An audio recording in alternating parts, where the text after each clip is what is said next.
together once a month or so, is that right? Or just more of a... Usually every Friday. Every Friday? Yeah, not everybody comes every Friday, but... Wow. We should. Friday morning. Every Friday morning, it's just like your Fridays with each other. It's like my Tuesdays with Maury. Right. Except nobody's dying, I hope. And you guys are the K40s, or what is the connection? It's a mixture. So the on the T32. T32s. Okay. All right. So that's kind of the common theme is T. I think there's a mix. T32, T's and Ts, Yeah. TL. TL ones. All right. And I'm not the winner, but I submitted credit application. and is everybody backgrounds are kind of a mixture of PhD, MD, MDP? Yep. Is that right? Yeah. What proportion would you say are PhD only? My undergraduate for nursing and my master's in hospital management. My PhD is health service administration. There we go. Yeah. Health service research track. And your background? I'm a surgery resident. Your junior resident? Or surgery resident. Surgery? Yeah. Oh, good Lord. Well, this is late for you. You guys have been up since 3. Okay, and I'm a PhD. great. Medical sociology.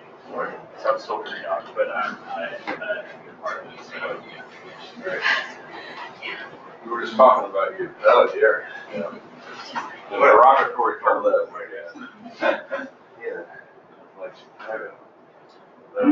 Same. what's that? He said, if I wanted this weather, I'd live in Chicago. I think Chicago's a place on earth where I was the coldest ever. There was I was in Evanston actually, but more towards the lake, and there was wind coming off the lake, and I walked, it was at night, and I was jumping cold, where you have to jump up and down. 0 degree Chicago now. Is that that's the actual temperature? Yeah. And the wind chill is what, minus 37? Oh. Once you get to minus 40, sort of equal out. Like a few more minutes, if that's okay. Oh, no. How are you? Feeling better? Yes. How you doing?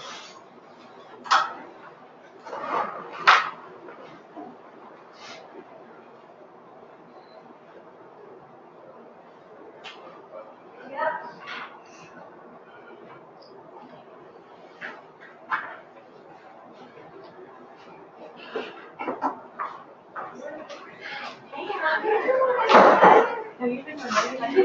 Yeah, you too. I swear it's live. Oh, so complicated. Oh, well. No, I'll see you for the third day.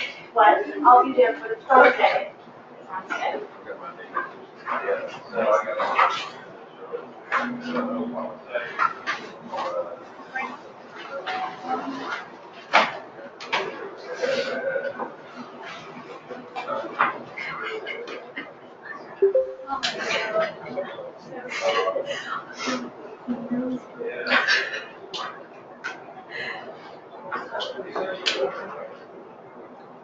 Yeah. You're right.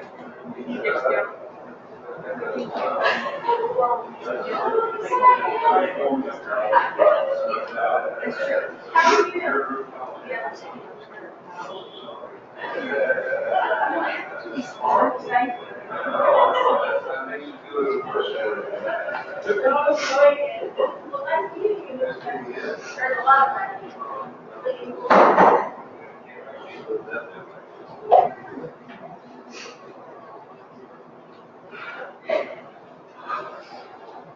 No, it's only 8 o'clock. More minutes there. Figure out what she's so we had, this is supposed to be an hour and a half. Supposed to make it go as long as short. I think we've got 40 slides in the video.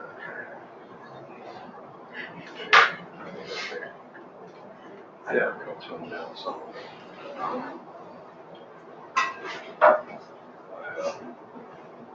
Feels like the audience is about 50-50 PhD.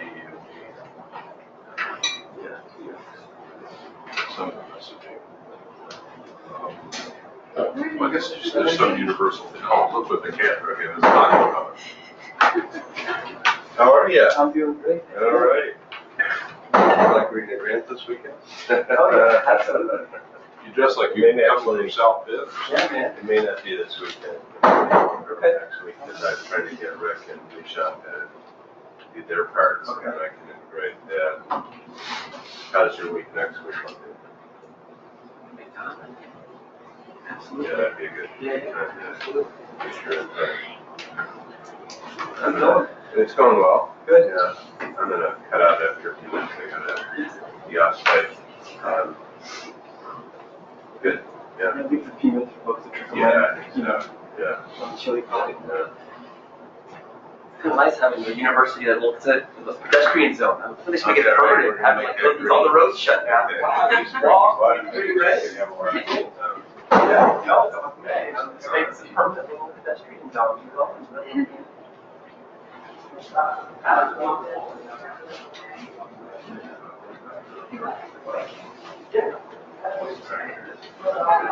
Yeah, I don't remember. I remember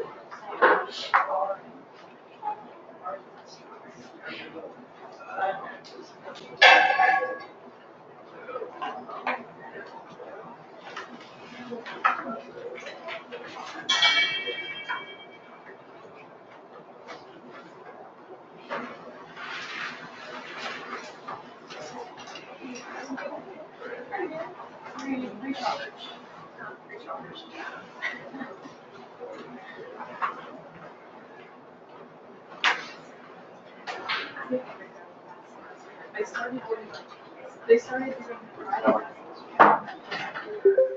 I like that studio. Maybe I'll try All right, why don't we get started here on this chilly Chicago style morning?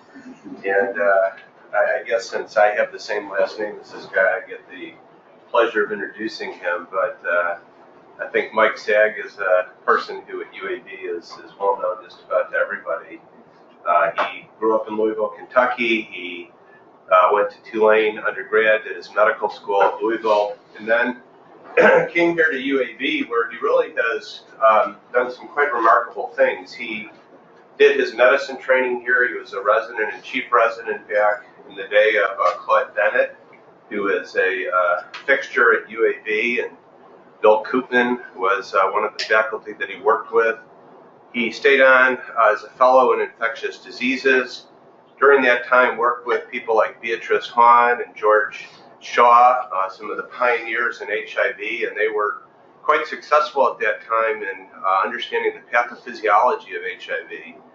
And also around that time, started something that was at the time quite unusual, developed a new clinic at UAB at the point that it was started. The 1917 clinic was called that because it wasn't appropriate to have an AIDS clinic in Birmingham, Alabama. So they called it the 1917 clinic. And it really has become a model for how to, we're working on a grant right now on the learning healthcare system, how to integrate research into clinical care. And they've developed a very unique electronic record and a system for encountering patients and collecting research-grade data during a clinical encounter. Mike has had all sorts of international accolades, has been on the National Board of Medical Examiners, is the lead author of the Sanford Guide of Infectious Diseases, has authored textbooks on HIV, hundreds of publications. So I think he's a great person to tell us about sort of the serendipity and the circuitous pathway of how one develops a research career. Thank you, Ken. Well, thanks for being here on the kind of cold morning. Thanks for the introduction. So I'm going to tell you a story, and I'll give you the punchline at the beginning, and that is, don't plan your life. Just let things happen, do good work, and good things happen, just when you work hard. And it doesn't feel that way sometimes, but I guess a corollary in that is, keep your eyes open and your ears open to opportunity. And if you work hard and you follow your nose and ears and eyes and your senses about tracking down, things kind of work out. And I know that's not what you maybe want to hear, because it sometimes feels like, what the hell is he talking about? But I think through the story I'm going to tell you, you'll see that play out. I've divided the talk into kind of two segments, I guess. The first is my story, which Dr. McGarrell and I were talking. He said, you're going to do a day in the life. I said, no, I'm going to do a day from the life. And so that's what this is. I'm going to tell you the story with the focus on how this all came to be. And I think when you hear the story, you'll see how that this wasn't planned. And that's the key point to me. The second part is taken from a lecture I gave. It's about a 20-minute lecture on why publish and what are the pitfalls of publishing and the opportunities, and some general guidance and lecture sort of outline from that, or lessons from that. And then I'll tell some stories at the end that relate to that, and then we'll finish. Now, believe it or not, I think I can gear this to whatever time we want, but I'll try to get this whole thing done in about 45 minutes, and so I'll divide it roughly in half. And then I'll give you an option midway through about whether you want to see a movie or not. And that's kind of in the middle. Okay, here we go. So, Do you know if anyone's joined us on the COVID meeting? Yes, we have at least a couple of folks joining. And can they hear, or does Mike need to stand by the microphone? You know? hello!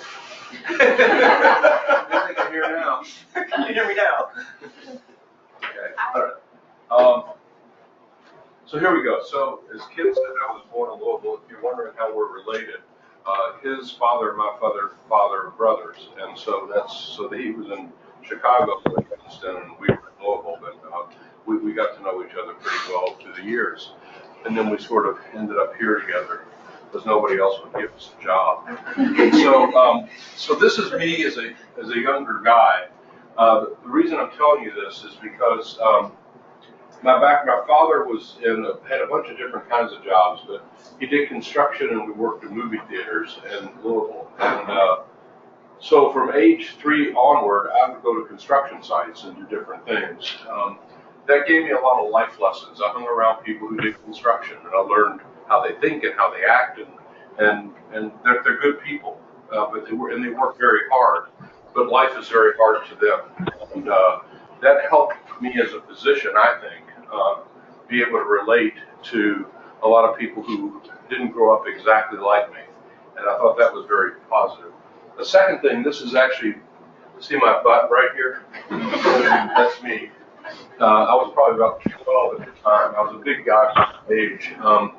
And I wanted to be the jackhammer guy in that picture. And they let me do the jackhammer, and it sort of threw me around a little bit. The take-home point from all this is I realized early on that I didn't want to do construction the rest of my life. And that was very motivating for me to try hard at school and work towards something other than pulling rocks out of sewer lines. On the right, this is from the movies. It's hard to tell. It's just more to tell the story. When I was about 10, this is from the balcony of what was in Louisville on 4th Street called the Kentucky Theater. And it's called the seat. It's great. I'm telling a very boring story, so you didn't miss much. And the Kentucky Theater was right on 4th Street, so imagine like the Alabama Theater here, okay? And on the marquee, there was a Fistful of Dollars was the movie. That's Clint Eastwood's sort of first spaghetti western film.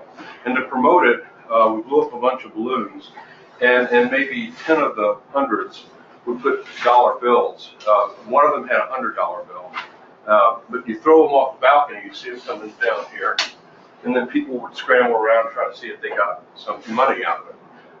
Well, I was the poor schmuck that had to blow up all the balloons, and so I was up in the office of my Uncle Sam, and that's his real name, and I was tying the balloons, and my fingers were just really starting to bleed, and he turned to me and he said, I was about 10, he said, "What do you want to be when you grow up?" And I said, I don't know. He goes, "Do you want to go into business?" I said, I hadn't really thought that much about it. He goes, "Well, I got to tell you, if you want to go into business, you got to be a son of a bitch. And if you're not a son of a bitch, don't go into business." And I thought to myself, I don't think I'm a son of a bitch. I'm not going into business. So that all started to track. This is the formative years. I'm sure you could all tell your stories about how you ended up in this room, but that kind of gives you some sense of where I came from and what motivated me. And I always liked science. I always liked pretty much anything, actually. I liked a lot of things. But medicine sort of, for me, brought it all together because it was science and it was people and it was human nature all coming together, and that was kind of fun. But you'll notice in that whole discussion, I'm not saying that I want to do research. When I graduated when I graduated high school, I wanted to go to a place where I could get a good education but have fun.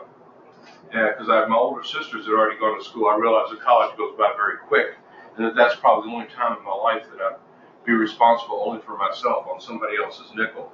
So I decided to go to school in New Orleans, which is a really good choice because it has great academics and a whole lot of things to do, and I took advantage of all of the above. But I knew that I wanted to go to medical school when I got through, but again, I wasn't thinking research. I was going to go back to Louisville. I was going to be a surgeon because one of the doctors in town, who I knew pretty well, was a surgeon. I thought, oh, okay, I'll do like him. So I went to Tulane, and I forgot to mention this. This was also this is the opening of the South Park Drive-In in 1967, and the South Park. I worked there. I was about 12 or 13. I dug post holes. One day I dug 185 post holes in one day. And so I was a hard worker and painting fences and again realizing I don't want to do this the rest of my life. But what it did for me though is it gave me two important life lessons. The first was practical, that even at a very young age I would walk around at the end of the night after the 3 movies were over and there would always be some cars straggling on the back row. And I had to go knock on the glass with the flashlight and shine it in there and tell them it was time to go home. So I got a lot of education, which is now helping me treat STIs. That's pretty good. And the second life lesson was that I got to watch a lot of movies because I work in the concession stand during intermission, but while the movie's showing, very few people were there, so I'd go out and watch the movie, and I'd see the same movie 6 nights in a row. 3 times, 3 different movies, 6 nights in a row. So I gave myself my own little film lesson. So I'd watch the first night like everybody else. Second night I might turn the sound off and see what it looked like without the sound. Then I'd turn it back and just listen to what did the music do. And if you ever watch a horror movie with the sound off, it's like a comedy.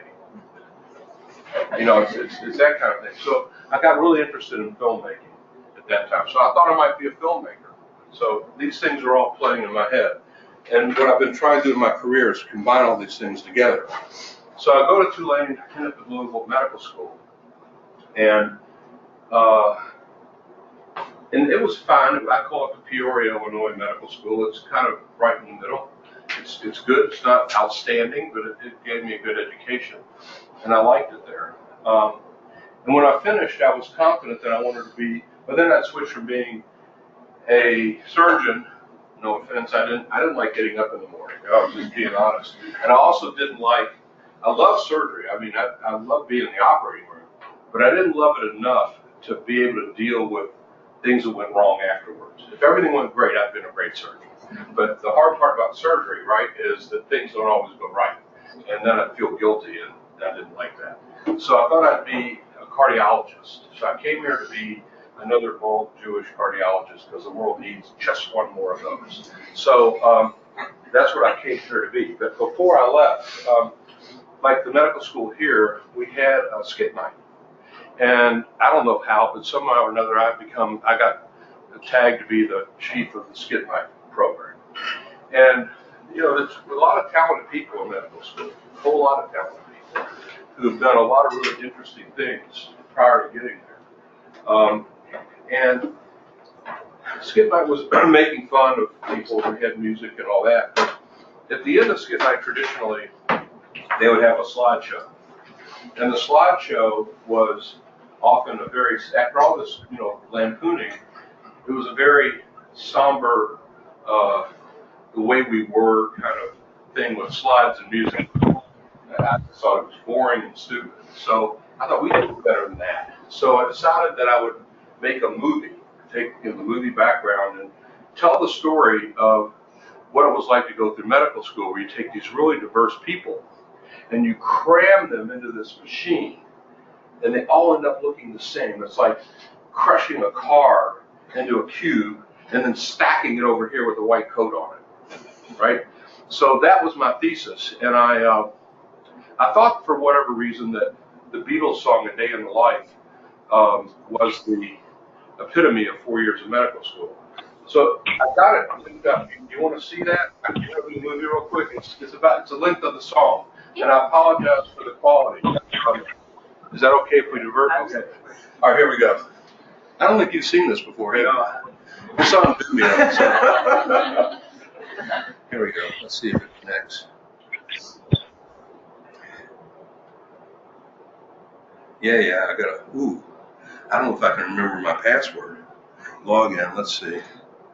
I didn't know it was going to ask me for my password. Oh, that's too bad. No, allow yes. Here we go. Oh, that's too bad. I'll have to send you the link. Anyway, it's not going to let me log in. Oh, here we go. Hold on, let me try this. If it doesn't work right away, I'll just describe it to you and send you a link. I was just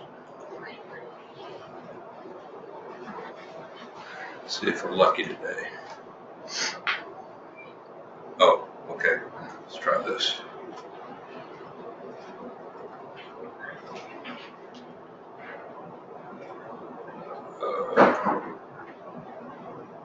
One more try.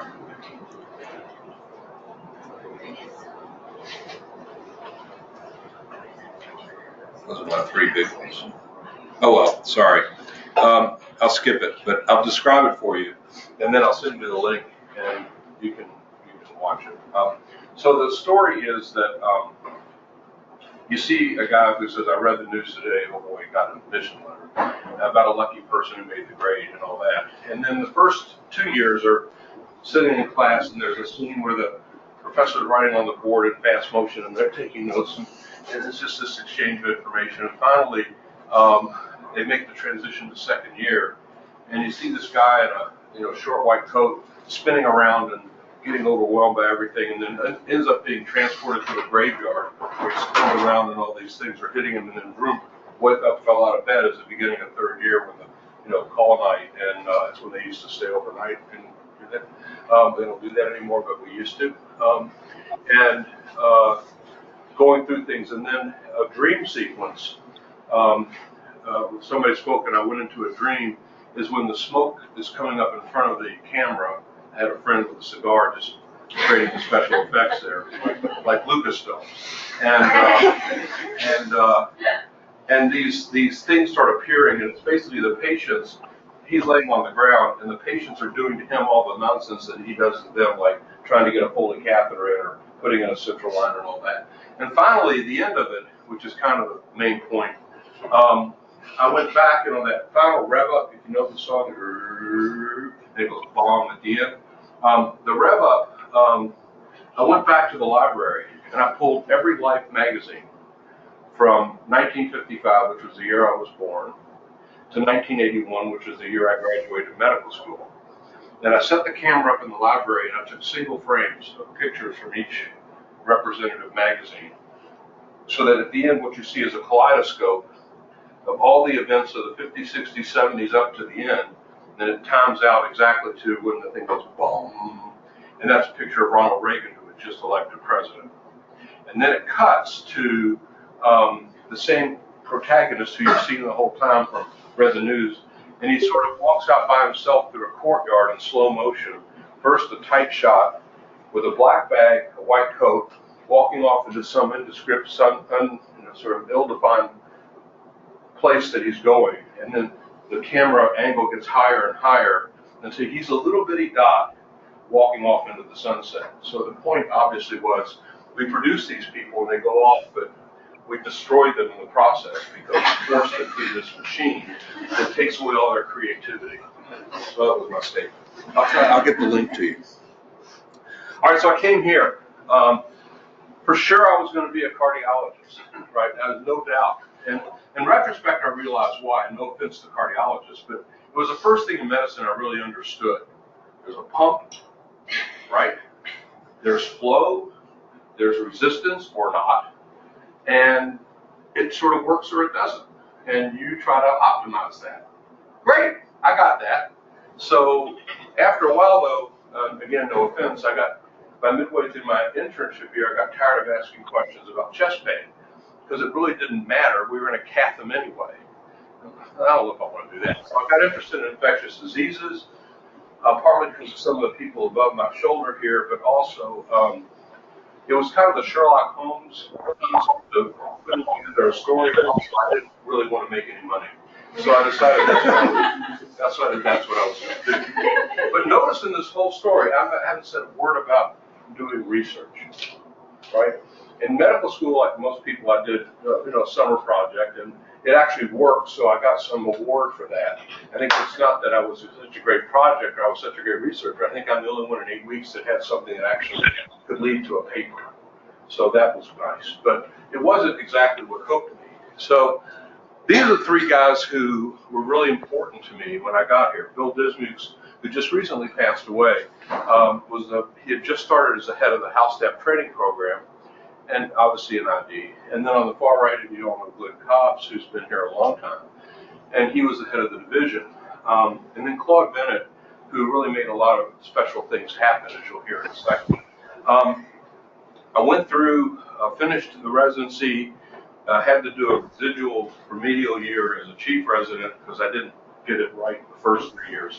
And during that year, I worked a lot with Claude Bennett.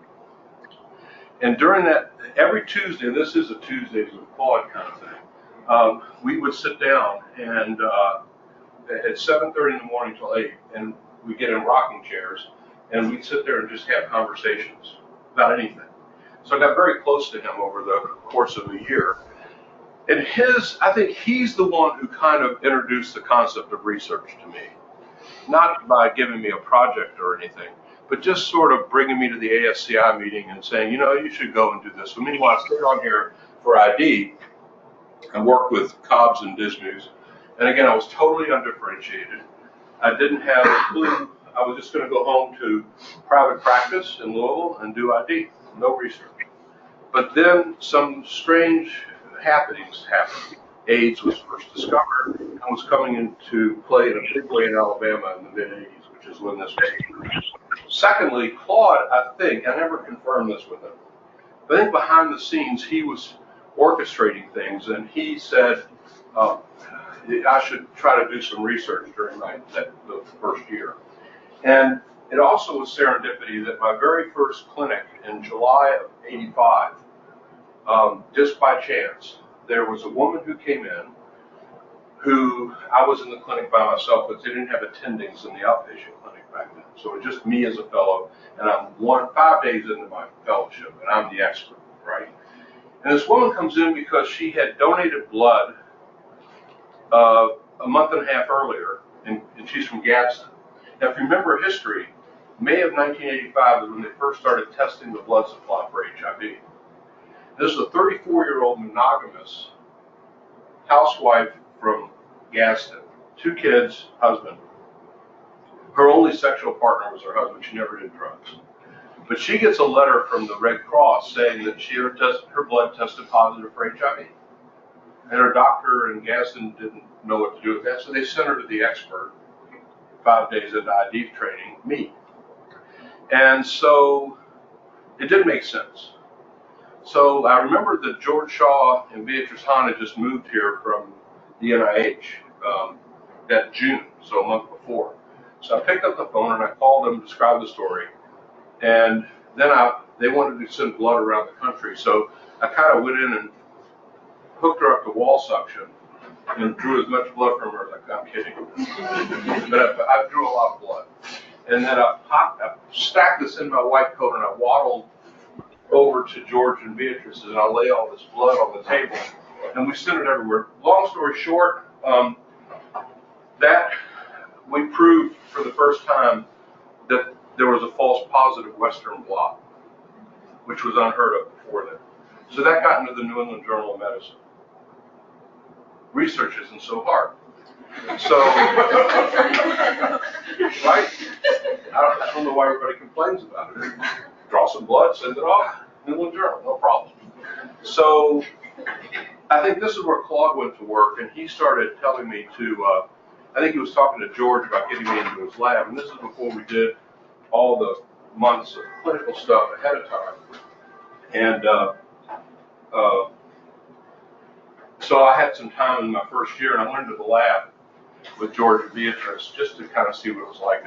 No intention of staying. I was working out a private practice thing in Louisville, and so at the end of the day, turn this on silent. I went and they taught me how to do a southern blot, right, with the DNA of the cell, and we could fingerprint people, their virus, by just doing a southern blot. And there's subtleties, and you could tell what was there. So my first week, I'm learning how to do that. In the second week, George hands me a vial which has got DNA from a certain patient called RJS. RJS was a bathhouse attendant in Los Angeles from 1978 to 1983. And during that time, he estimates that he had 1,500 different sexual partners. I can see what you're having going on. 1,500, right? And the question was, in LA during that time, how many people coming to the bathhouse were actually HIV infected? And did he get super infected? Good question, right? So I run the southern blot, and I get it out of the thing, out of the x-ray thing, and I hold it up, and man, it's like a Christmas tree. There's all kinds of things, and it's not adding up to one genomic equivalent. It's like, instead of 9 kilobases, it looks like it's 25 kilobases, which isn't right. I said, all right, he was super infected. More than one virus there. So I'll spare you all the details. It wasn't super infection. It was a discovery that HIV is transmitted as a single virus initially, but then through immune system pressure, mutates, and like a cat and mouse game, to become a quasi-species. So in the second week in the lab, we basically discovered the quasi-species of HIV. By the end of that month, we submitted an abstract to the Second International AIDS meeting, and that whole experience, I fly to Paris at the end of my first year of training and resident and fellowship and present, and it turns into 2 Nature papers. So I'm thinking, wow, this research is really easy, right? So that's just dumb luck, and I don't know how you play for that, but that's just really dumb luck. Then I start rethinking my career path, and I end up going around the country as a second-year fellow, and this is the lab. This is George and Beatrice on the left. That's actually me with hair on the left. See me there?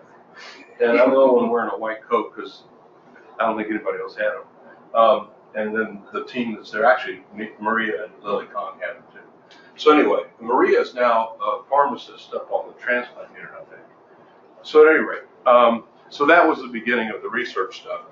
But I really still like clinical medicine. And so I'm going around the country, and I found myself in December of my second year in San Francisco. And this in the middle is Ward 86 that Paul Wolberding, who's on the right, started in 1981, and they were inundated with patients. Make a long story short, I went there, gave a talk, which I didn't think was any big deal. You go give a talk, but as a second-year fellow in San Francisco, that was a little different. But it's because nobody else really had that much information on HIV, and I was in a really hot lab, and it just worked out. But I spent the day asking. I went to see all the people who start their clinic and work on it. There was like 15 people, had a little legal pad. And I just asked them one question. If you guys were starting over today, how would you design your clinic? And all the ideas they could give me. And that's it. 30-minute interviews each. Came back, and in February, threw this all together into a white paper, sent it over to Claude Bennett. And this is 86. No, it's 87 by now. 86, sorry, it's 86. And I send it over to Bennett, and he meets with me, and about 4 minutes into it, he goes, okay, here we go. This is what we're going to do. We're going to start up, it was 87. We're going to start you up bring on faculty, give you a place to work, and just try not to run the red. And out of that came the 1917 clinic, and the mission of the clinic is the same now as it was then. The clinic is to do patient care and case management, research, community outreach, and provider education. Still our same mission, fivefold. The research is really where the help came from San Francisco. Every one of them said you should have a database on every patient you see. Check. You should have a repository of specimens that you can go back and do translational stuff. Check. And you should do clinical trials. Well, everybody did clinical trials, so that was easy. So I designed charts that people didn't write long notes in. They actually were forms. We still actually use in our research visits today. Physical exams were quantified, symptoms were quantified, and I took the charts home every night after a clinic session, and on a DBase4 database on a small little IBM computer in my study, I entered all the data myself. Now, can't do that now because of HIPAA and whatnot, but it worked for me. And so we ended up with this database. So specimens now go all the way back to 1988, and the repository still exists. And there are countless things that came out of this repository that I can't begin to tell you that I envisioned any of it. But having that repository there made all the difference in the world. First use of viral load in the world was out of here because we had specimens that were linked to clinical data. And then with the first use of viral load, all the companies that were developing drugs wanted to bring the drugs here because they could see if the drugs worked. See if the drugs worked because in 1 week you could tell if the virus was decreasing because you could actually measure the quantitative amount. So brought a lot of the very first treatment trials here. So that's kind of how it all got started, and that's the original address. That's now the Fifth Avenue parking deck, with a little thing at the back. Yeah. So the building isn't there anymore. But as Ken said, it was, if you can see up on the right-hand side of 1917 Fifth Avenue South, and that's how it's got its name. And lots of patients and lots of people that, who we took care of over the years in an environment that's like that in some places, right, in Birmingham. That's a real picture. It's pretty freaky.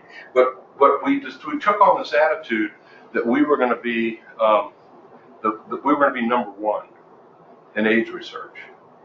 That everyone wants to be number one in football, like Monday night. We were going to do that. We were very successful.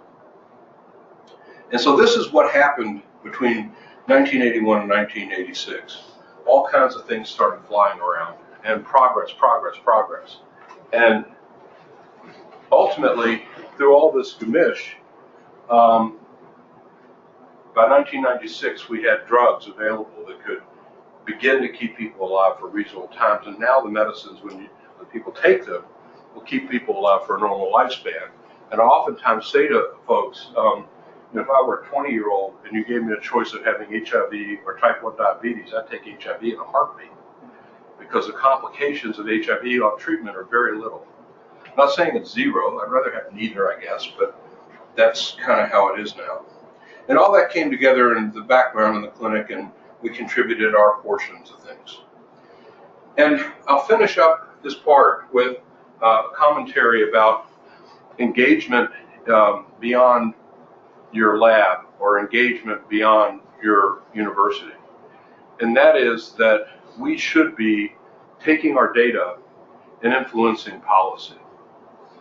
And from the very beginning, I've started doing that. But in the last 15, 20 years, I've done that a lot. And going to Capitol Hill, or this is at the White House, and this is with Obama with the recent HIV thing. There's bugs on some panel somewhere. I think the White House or something. But you can get involved. I think it's an obligation that if you have the time and any kind of inclination, do it, because that's the way our data makes a difference. It makes a difference in science, but it also can make a difference in policy. And I think that's something we can do.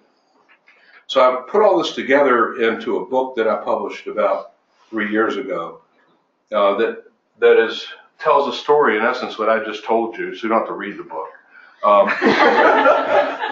mean, everything is there. Everything I told you, including the movie, is there. But that was just the story to hook people into reading it. The real mission of the book was to rant about our healthcare system, which I think sucks. And the reason I think it sucks is because of its inequity. And people call it health disparities, but really what it is if you've got insurance, you're treated a certain way, and if you don't, you're treated a different way.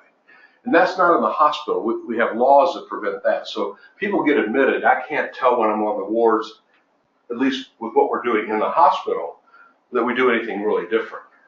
But when it comes time to discharge them, that's when the disparity starts.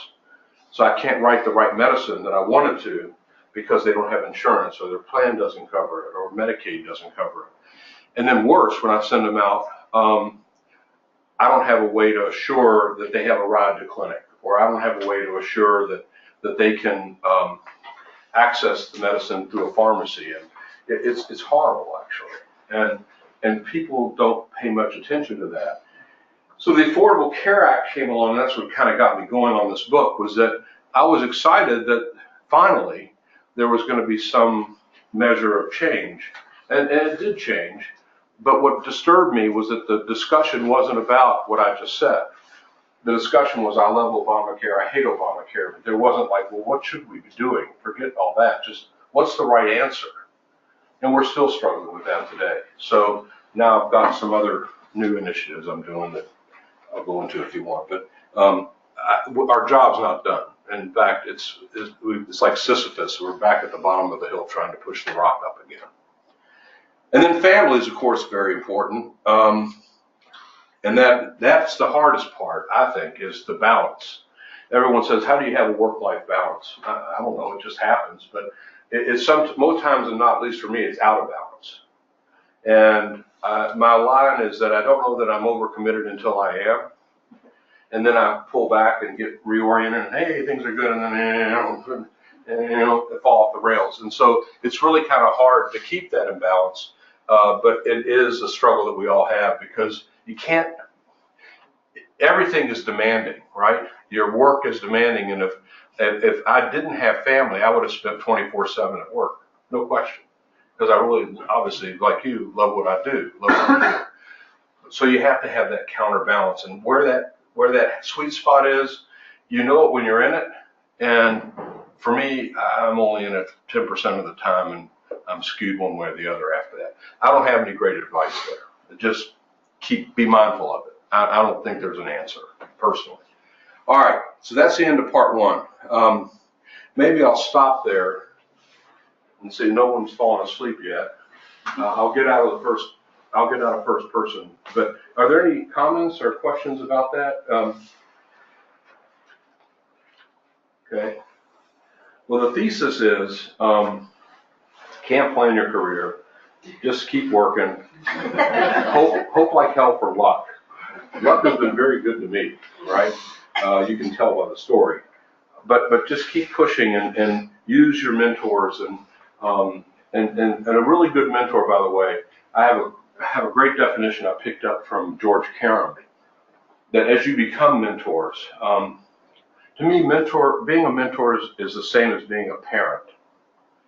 You give unconditionally with no expectation of return, personally. And the joy is just watching the people you train do well. That should be enough. You don't have to even be on their papers, though oftentimes you are. You don't have to be on their grants, though oftentimes you are. Those are just croutons. The key thing is training people so that they soar. And that's it. So really good mentors are that way. And I know there aren't always great mentors, but that's what a good mentor does. You just sort of are there and you help people grow. So with that in mind, I think I have more concrete advice in the second half.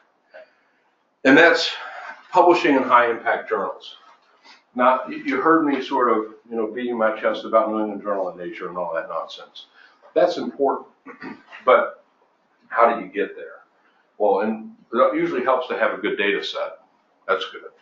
But it really starts before that. Some of it's luck, like in my case, a lot of it was luck. But there are strategies to think about as you move forward. So I'll go there with you here. So through this part, I'm going to talk about what's the purpose of publishing is sharing work. You're going to think like the reviewer. This is the same for your grants. Think like the reviewer. In the case of a grant, that reviewer does not, they want to be doing anything else but reviewing your grant. It is a pain in the ass. I hate it, but I know it's necessary. It's like jury duty, only with a nail in my eye. I mean, I know it's important for the person who submitted. I know how much time they spent.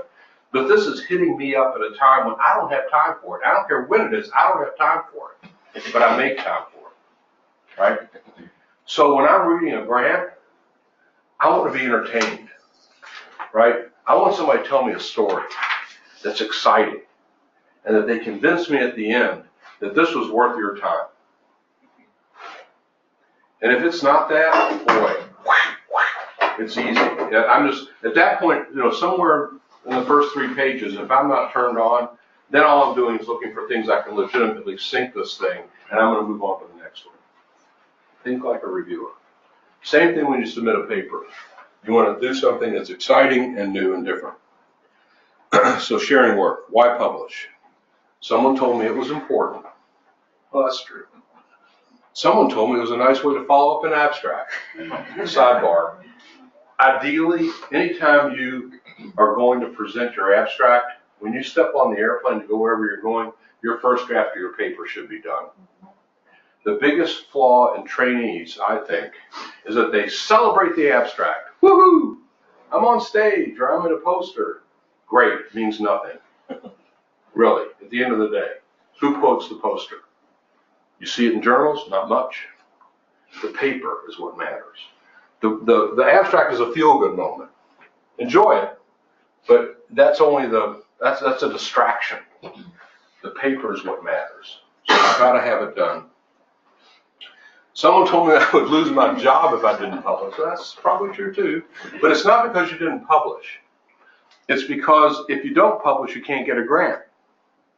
Right? Who's going to fund someone who doesn't publish? The purpose of funding is to get research done that gets out in the scientific world. So it's kind of a backhanded thing. It would help me get grants, and that's absolutely true. It's a requirement that the more good work you do, let's say I got excited by a grant, I'm reading it, I'm excited, and then I'm going to go, oh, wait, who is this clown? Who is this jackrabbit, right? And then I say, oh, okay, well, they're actually doing good work. And yeah, it's part of the thing. Yeah, good, thumbs up. And of course, to share knowledge, and that's really the key thing. So, Isaac Newton, we are standing on the shoulders scientifically of everyone who came before us. And a lot of things that we take for granted, some of them have only been around for 7 or 10 years. But we just sort of move on and take it to the next space. So we're obliged to do something like that. History will be kind to me because I intend to write it, right? We have a president, I think, who does that now. So you get your work in the public domain. You do gain credit for the work you've done. You demonstrate to funders that you can produce, and you receive feedback. Sometimes it's good, sometimes it's not, but it's feedback, and that helps stimulate your next steps. And this is really important. It's not how many papers you have, it's what you did to get the paper to press. So if you're first author, that means to a reader that you're the prime mover. You're the one who carried this through. You're the one who wrote the first draft. It may not have been your original idea, it might have been your mentor who's the senior author, but you're the one who kind of pushed it, got it done. You're the expert. The senior author is important, but for a different reason. It means that you're kind of the ideas person. You're the rainmaker. You're the one who's helping look at the bigger picture, and it's usually a more senior person. Although I've seen plenty of assistant professors be senior authors, and that's good, actually. It means you're kind of ahead of the game. So don't feel bad if you're a senior author. Second authors, if you're a co-author, co-PI, okay, fine. But once you start getting in the middle, it counts. It means you're productive, but it mostly means you've been part of a team and your team's successful. And that means you can work with others. That's good. But you got to have first authors and senior authors in addition to. You want that ratio to be about 50-50 in general. Also, one other key thing. You want to make sure that on your CV, your abstract to paper ratio is something much less than 2-to-1. Abstract to paper 1. If you start going to 3 or 4-to-1, that just means you don't publish what you've done. Bad sign. You don't finish. I'll get to that in a second. So what are they looking for? Criticism may not be agreeable, but it's necessary. It fulfills the same function as pain in the human body, and it causes attention and not healthy state of things. So while it's painful to receive a critique that's negative, after you get over the hurt and the anger, pull back and say, what did I do that created that impression? Is there a true flaw in the data? There probably is. And they did you a favor by pointing that out. So get over your anger and think. Or the data are fine, but I did a poor job of communicating. If they walked away with that impression, I must not have made it clear. So go back and rethink how you did that. So in a paper, a reviewer looks for a clear statement of the problem. All right, it should be right up front in the first paragraph. Sort of, here's the background, and but this is unknown, or this is what we're going to address. So they know what's going on. The methods should be minimal unless you're a statistician. Then methods really matter a lot, right, guys? I mean, you know what integral you use to the 5th gamma power, and then it matters. but for most papers, you want to save some space here, just in the sense you want enough there so that they can judge how you did it, but not so much that they get overwhelmed. Clear presentation of the results. Whenever I write a paper, the first thing I do is I create the figures and tables before I write a word and work from there. Because that's what everything is circulating. It's where the introduction is leading to. It's where the methods are showing how we got there. The results, I'm going to refer to that because that's going to be clear. People understand that. Words on a paper with percentages and p-values, people get lost, but the picture tells the story.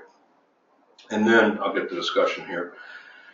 First thing you want to do, and I can make the slides available. You can take pictures, but I'll put this out there for you. Summarize the findings, place them in the context of the question. So the first paragraph is, here's what we found, just in case they missed it. Then, here's what it means. So for those of you who don't know the field, or for those of you who do think you know the field, but you really don't, this is what it means. It's like Austin Powers. What does it all mean, Basil? And then finishing up, penultimate paragraph is limitations. That shows that you're humble even if you aren't. It just sort of implies that you've thought about that you could have a flaw here or there. Every paper has a flaw or two. And then the conclusion is got to be tight, as Austin would say, toit, like a toiga. You want them tight and pithy and, finish with a punch. So strategies to overcome common problems. This is simple, but really, really key. Work on something important, right? You don't want to be doing something that's been proved 3 times before you started it. Because right away, yeah, you're going to get a first author paper, but everyone will shrug, and you end up with in a journal, but it's not a high impact journal. What you want to do is try to, before you even pose your question, you want to think, what is the field? Where's the field? What's missing? What's not? I've always wondered about this. For example, how does metformin work? Hell, I don't know. I can't get anybody to tell me. We use a shitload of it. But nobody can tell me how the hell it works. If you figured out how metformin works, that's a Nature paper. That's New England Journal. That's great. Find those important questions But then the second part, a little bit more dicey. Frame it and make sure it's something you can do. So it's a little bit tight there. It's a little bit of a balance. You want something important, but something that's in your ballpark. Something that you can answer.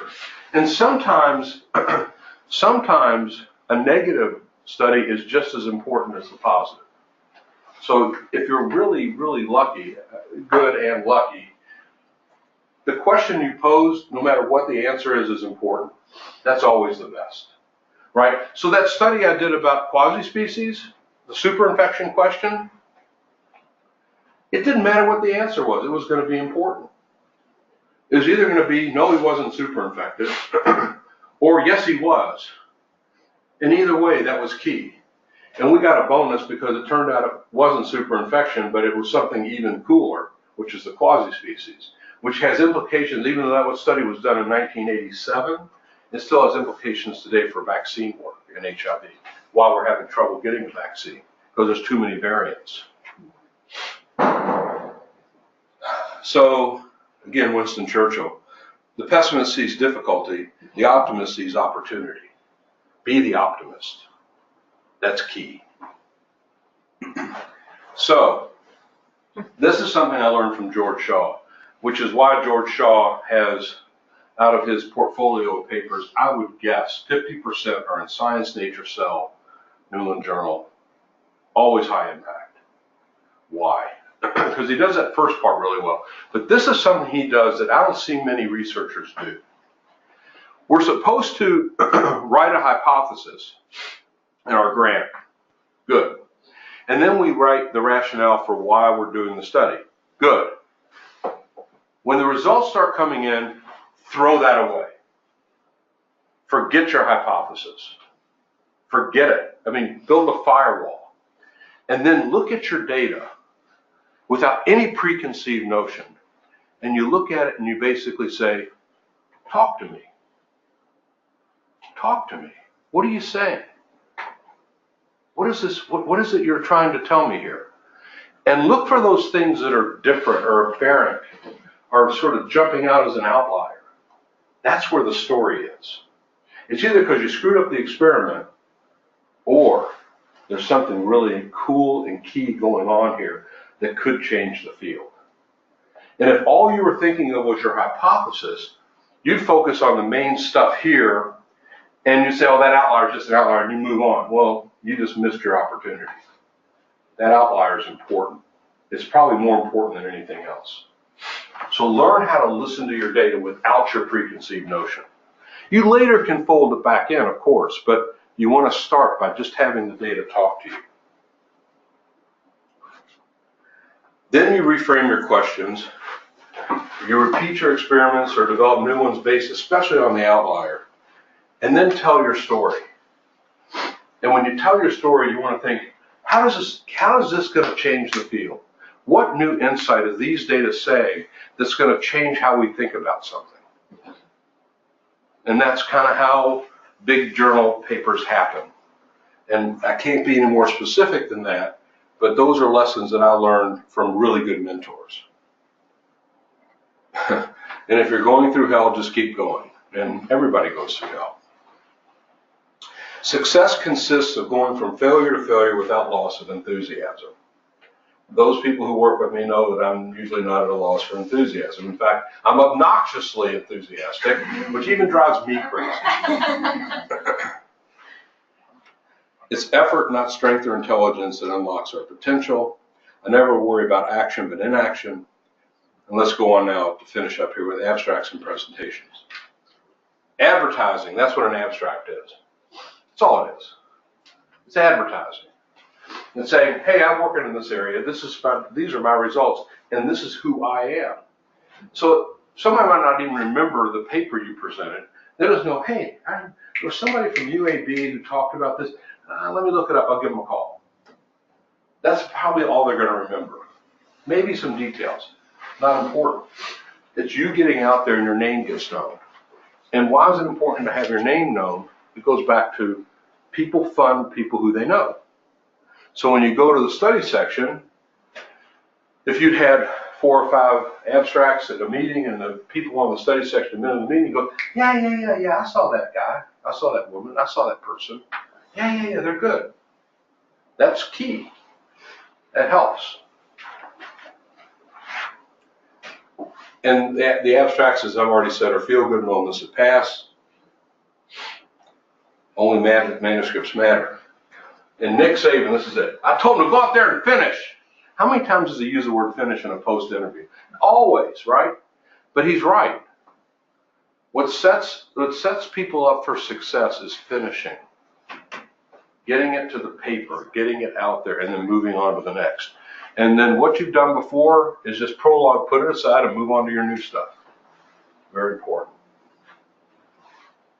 And this is according to Saban. So that's it.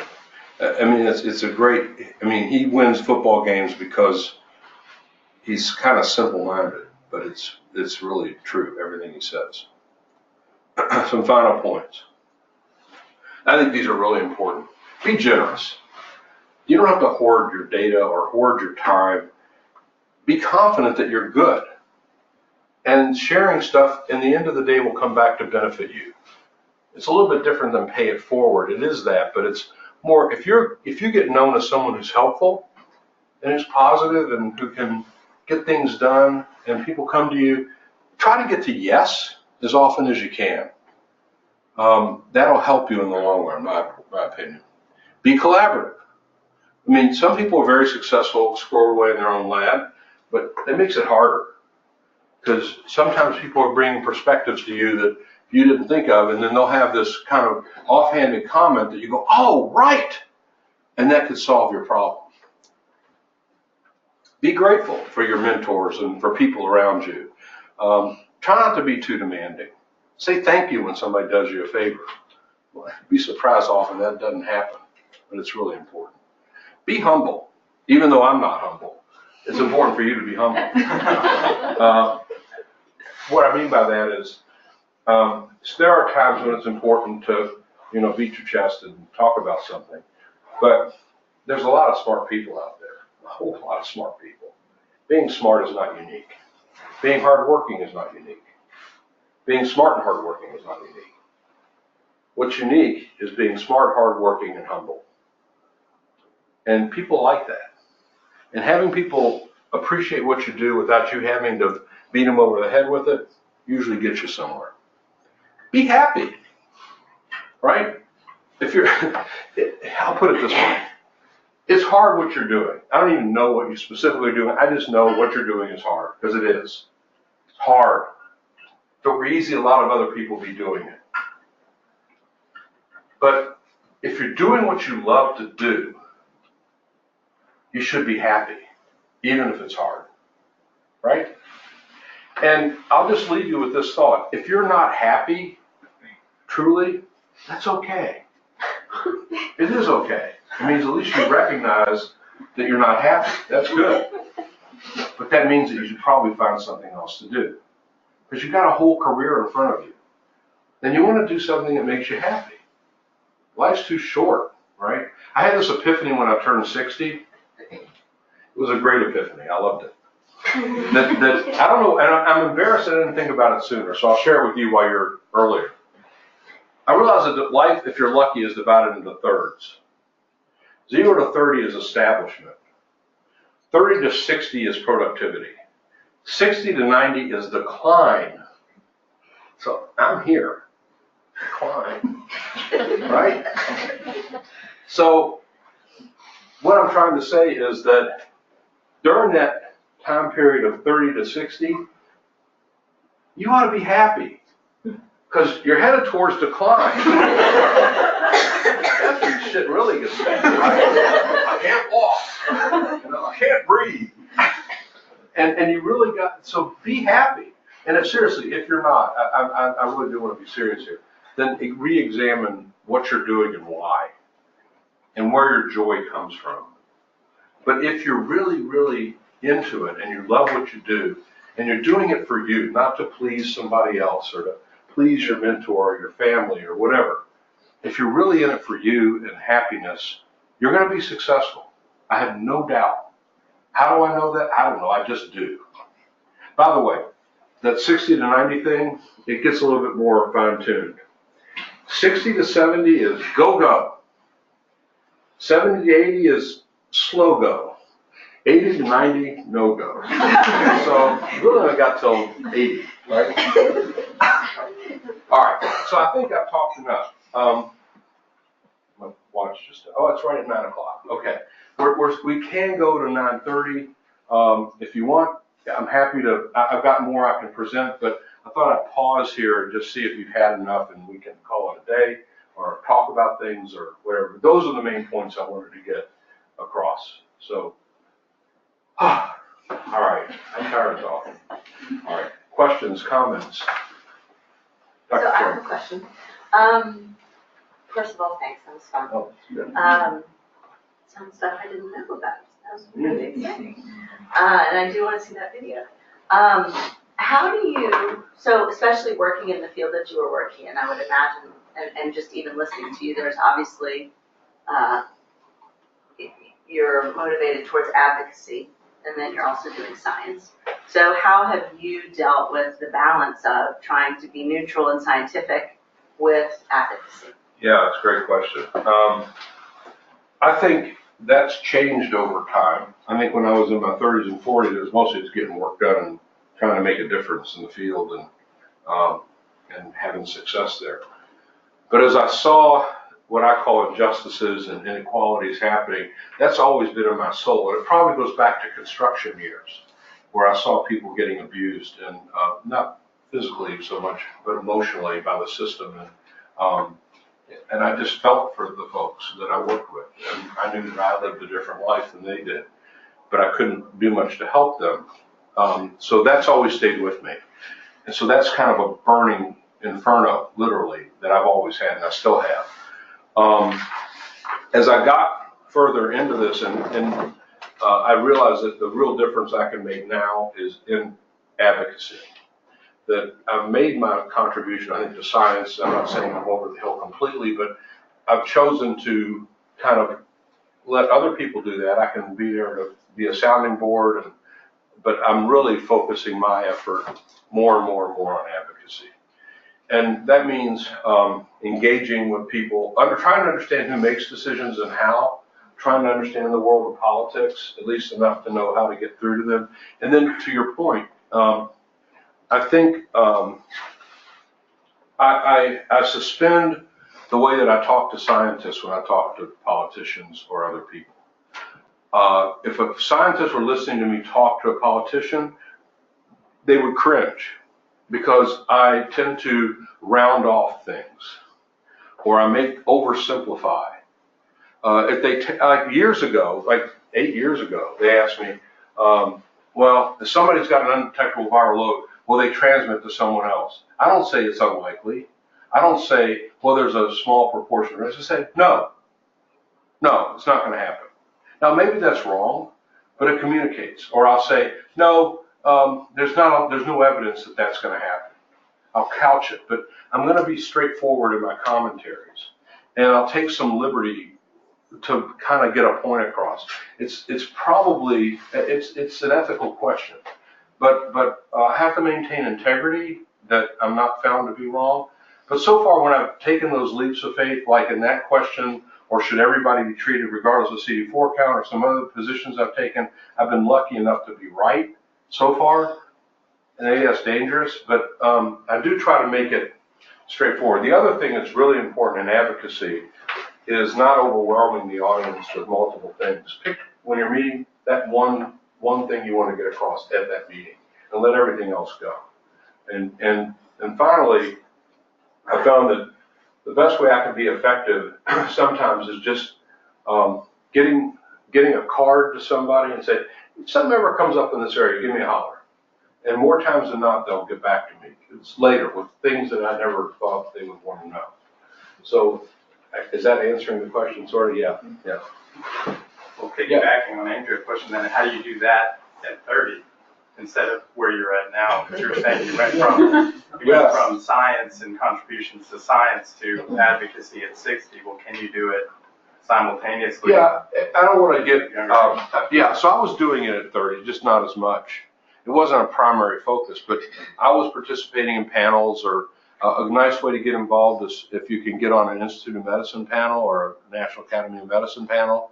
Those are always good things to do. If you get asked, that's one thing you probably don't want to say no to if you can help it. Because that's where it's two good things. One, you have influence on policy, but you also get to meet people who are in policy. So that kind of helps. But you can do it at any stage. It's just a question of balancing out to make sure that your primary role, which is your career in science, is successful. But then you can carve out time for this while at the same time maintaining work-life balance. It's easy. I think recognizing, I mean, you've made the point, and it's been interesting, watching. You're more effective as an advocate the more scientifically rigorous and respected that you are. And it's really interesting to me, even for the non-scientific community, they look to who are the preeminent scientists who are trusted and respected in their field. So I think with that balance is this point of doing rigorous science, being respected, is really some of the keys to being a really effective as an advocate, and not only getting a message, but having that message heard and acted upon by the policymakers and decision makers. Right, absolutely. So it all kind of flows together in a way.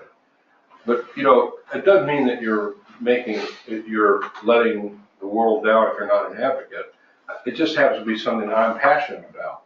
It gets back to being happy. Find out what your passion is, and then try to do everything you can in your career to make sure you're doing most of that and as little as possible of the other stuff you don't like to do. You have some control over that, unless you're a surgeon. Yeah. I'm wondering, you said Dr. Bennett, you went and gave him your pitch, Yeah. and he said, yeah, you're going to do that. We'll switch up, just don't run in the red. How have you seen that change over time? The Hell yeah. university's funding for Oh my God. research. Yeah, well, it's not even for funding. I've been here long enough to see the generational change in leadership. I'm not taking shots at the current leadership so much as that the world is different. There's been a lot of institutions that have gotten into trouble, and so that makes other institutions want to do things so they don't get into trouble. And I think our institution got particularly burned with a IG investigation around 2000 or so that made everybody on edge, and we're still suffering from that fallout, I think. So that my going to a leader, a single person, and saying, I had this idea for an AIDS clinic in Birmingham, Alabama, and in 4 minutes, he tells me, great idea, let's do it, and it's done. I don't see that happening in the same way these days as it did back then. So I think the world is different in a way that I don't think is terribly good. It's not anybody's fault, it's just the way things are. So I don't know if that answers your question, but that's it's a different world today, unfortunately, but we've got to work within what we got to work with. But going back to your publishing and do something that's important. Yeah. If you've got big ideas it might not be 4 minutes, it might be 4 months or 4 years, but patience and persistence, that if you have good ideas that are important, even with this different landscape, it doesn't mean, it's maybe a different era, but, big ideas that are important will find a way to happen. Importance is importance. Yeah, that's good.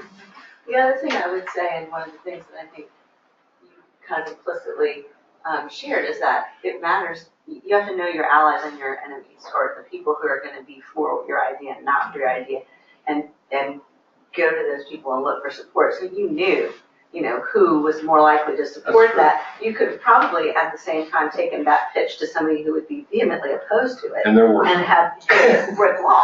Yeah. So, if you know who your mentors are, who can sort of, and whether it's a clinic or whatever it is you're trying to do, if they are in positions of influence, they can really help you. So. I'm glad you mentioned, obviously, Michael and I have worked together a long time. That is one thing I learned early on from a very smart man. There was a guy named Max Fisher who happened to be a relative, but I think when he died, he was worth $8 billion, right? And one day I went to him to ask for a donation to some of the work I was doing, like an endowment, and got an audience with him. That's the best way I can say it. And And he pulled me aside. I felt like I was talking to Don Corleone. And he goes, I can see that you live by the 2 Ps. What the hell? What the hell is that? How do I respond to that? Sorry, the 2 Ps, patience and persistence. It's really important. It's really, really, really important. So you know you've got something good. You got to be patient for other people to come along and understand it the way you do. And I'd say, of all things in my, I'm kind of the type of person, if I feel like I've said something clearly and I've said it once, everyone should get it. And it doesn't work that way. You know, they may have been on their cell phone when I said it, or they may be thinking about something else. So you got to repeat and repeat and repeat and be persistent and patient. And then good things usually happen. Yeah. Question. So I really like what you said about not planning your life and your career out to a T, but I feel like more and more now, there's so much pressure to do exactly that. Like, what's your 5-year plan? What's your 10-year plan? What's the next grant going to be as you're writing this grant? So I guess one of the questions is, and I think a lot of the people I've listened to have been really successful and who are really happy in their career didn't feel that pressure and sort of just came along through their clinical work and said, you know, I have this idea and I really wanted to do this project, so we did it. And it turned out to be really successful. Yeah. So I guess one of my questions is there a way, do you have suggestions for how we not plan in our planning? You know, how we can best fit that in? All right. I got to tell you, I hate with a capital hate the notion of asking people to tell me what their 5 and 10-year plan is. I like to kind of have a concept of the vector, but that's it, right? Because it's too confining. I mean, you might find yourself drifting into something really important. And if you were focused on that plan like a laser beam, you're going to miss out on some opportunities, in my opinion. And think about it. I mean, how many interviews did you go on through from undergrad probably to graduate school or medical school to residency or whatever, and they ask you that question all the time. Well, you heard in my story, it changed. When I entered medical school, I was going to be a surgeon. When I left medical school, I was going to be a cardiologist. And now look at me. I'm doing something that just doesn't make any money. I'm just floundering around and see what I mean? So you can't take that too seriously, my opinion. I got great advice from somebody once. When I was applying for fellowship, and my dad had set me up with somebody he knew at a university to do like a mock interview. And I wanted to do this fellowship because I thought it would be interesting, and I didn't really know where it would lead me, but I thought it would be fun and I would learn a lot. So I get on this phone call and he starts to ask me these questions, and I'm just giving him like sort of loosey-goosey answers on why I think it would be nice. And he stops me right in the middle and he's like, this is not going to work. He's like, you have to have a plan. But we talked about it, and he said, it doesn't really matter if you really do that plan. You just have to say a plan. So I think giving yourself permission to just say, well, this is what I can do, and right now, but I'll change my mind later. So it doesn't matter really so much whether you actually do that plan in the long run. It's that they think, yeah, you sort of thought through what could happen. And a lot of It's just gonna get too it's formulaic. I mean, I'll say that a lot, and I think because you're going to get dinged and look like you're totally, That's a great point. not focused. If you don't do something. It's just, It doesn't as matter long what as you you have say. the vision. It just has to make sense But- to that person in that moment. Yeah, and the key is, like, the career awards are a great example, and there's like almost a formula to it. I mean, if you've seen enough and you're on enough of these review panels, there's a 5-year plan, with a training objective, with this mentor, with this science. I think the key is getting those awards, getting that protected time, and then almost like you forget your hypothesis and forget your data, then be open to, wow. I mean, I'll say, during my K, the most impactful studies I did had nothing to do with the aims of my K. It was, I'm protected, I'm still doing this work, I'm not going to not do it, but I've got all this time now to be like, that's a cool idea I just heard. You know, someone said something, I'm going to just kind of chase that down. So I think you've got to have it and play the game, or else you're not going to be in the game. So you've got to have it, but then to not be beholden to it. That's a quote from Hamilton, actually. You got to play the game to be in the game. You got to be in the game to play the game. That's actually, you might I haven't seen that. that. Okay. You don't have to see it. Listen to the Catholic part. So I love those answers much better than what I was saying. So yeah, yeah. Yes, yes. You have a plan and you can articulate it. And as I thought about it as they were answering, the reason is that that's kind of what the interviewer is looking for, to see that you're not just floating around like a Forrest Gump feather on the wind, you know? You're not Robert Zemeckis sort of shooting that last scene. Anybody follow that? Yeah. So you actually seem grounded, but don't kid yourself, right? Don't kid yourself. All right, that's just to get me through the interview. Now I'm going to go do whatever the hell I want.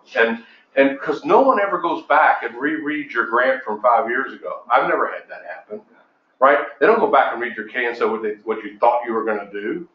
You're just doing what you're doing, and then you're picking it up from there. Great answer. I love that. It's super.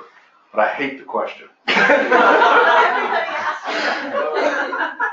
Well, Sag, you can tell people to give the Mitch Hedberg answer to that question. The which one? Mitch Hedberg, the comedian. Yeah, go. He said in a job interview, where do you see yourself in 5 years? And his answer is, celebrating the 5th anniversary of you asking me that question. That's a good one too.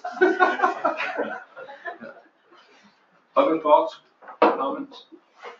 Well, I like this because normally, I've given this talk a couple of times, that's the second part, and usually the sort of faculty, junior faculty fellows get overwhelmed, like, oh, now how am I going to do this? And I felt like the discussion kind of got us out of that rut, and because it can be done, and you will be successful. Just stay with it, be true to yourself, find your passion, stay focused, work hard, and trust. Trust that it'll have some happy place. Because even when you're at my stage, I mean, I'm still having to apply for grants, and that's just part of the scene. And I don't know, you sort of build up a relative immunity to that pressure. Don't let that pressure or those thoughts weigh you down, because it interferes with your productivity. Just be happy and go do, and trust that things will work out. I'll finish with one of my other kind of favorite lines. People always say, well, what's your plan B? My plan B is for plan A to work. So kind of keep that in mind. All right, great. Thanks a lot.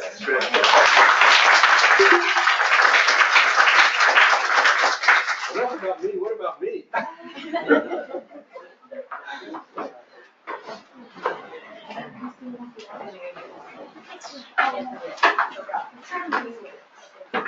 So we should. Yeah, that's over. Yeah, I gotta send the middle slides around. Look at that share. Figure out how to share that link. It's hilarious.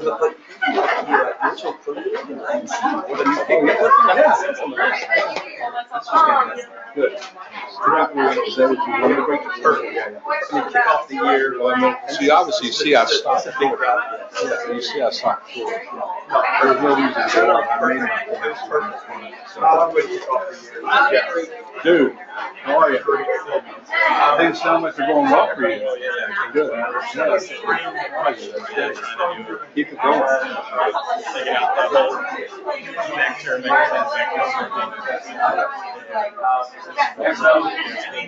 You're